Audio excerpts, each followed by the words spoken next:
अस्सलाम वालेकुम नाज़रीन, मैं हकीम मोहम्मद दानिश सलीम एक नई वीडियो के साथ हाजिर हुआ हूँ। आज का हमारा मौजू है पेशाब की सोज़श और पेशाब का कतरा कतरा आना। इस मर्ज़ में इंसान को बार बार पेशाब आने की ज़रूरत महसूस होती है, मगर एक दो कतरों के सिवा और कुछ नहीं निकलता। इसकी वजह से बाज़ का नमाजी और सफाई पसंद लोगों के कपड़े पाक नहीं रह सकते। पेशाब में गर्मी और तेज़ी होती है और पेशाब रंगीन हो जाता है। इस बीमारी के असबाब क्या है? ज़्यादा गर्म चीज़ों के इस्तेमाल करने से या फिर चाय का कसरत से इस्तेमाल करने से, गर्मी में सख्त धूप से चलने फिरने से, कब्ज़ और बवासीर की वजह से। इसके अलावा बदहज़मी की वजह से मसाने में खराश पैदा होकर यह शिकायत पैदा होती है।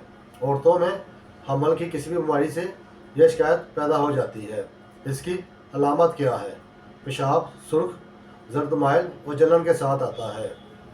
पेशाब करने के बाद भी कतरा कतरा देर तक रह जाता है और मरीज़ को ऐसे महसूस होता है जैसे मसाने में अभी भी पेशाब बाकी है।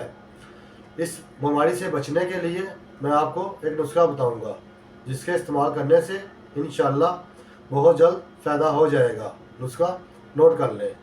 तरीक़े मसाना 3 माशे, शीरा कासनी 3 माशे, तुख्मे खुरफा 3 माशे, शीरा तुख्मे ख्याजीन 3 माशे, निबातात सफ़ेद 1 तोले में मिलाकर इस्तेमाल करें।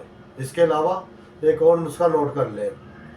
कफूर से आप 6 कतरे खाने के बाद पानी में मिलाकर इस्तेमाल करें। इंशाअल्लाह बहुत जल्द इस बीमारी से जान छूट जाएगी। मज़ीद मालूमात के लिए नीचे दिए गए नंबर पर रब्ता करें। अब तक के लिए इजाज़त दें। मिलते हैं एक नई वीडियो के साथ। अल्लाह हाफ़िज़।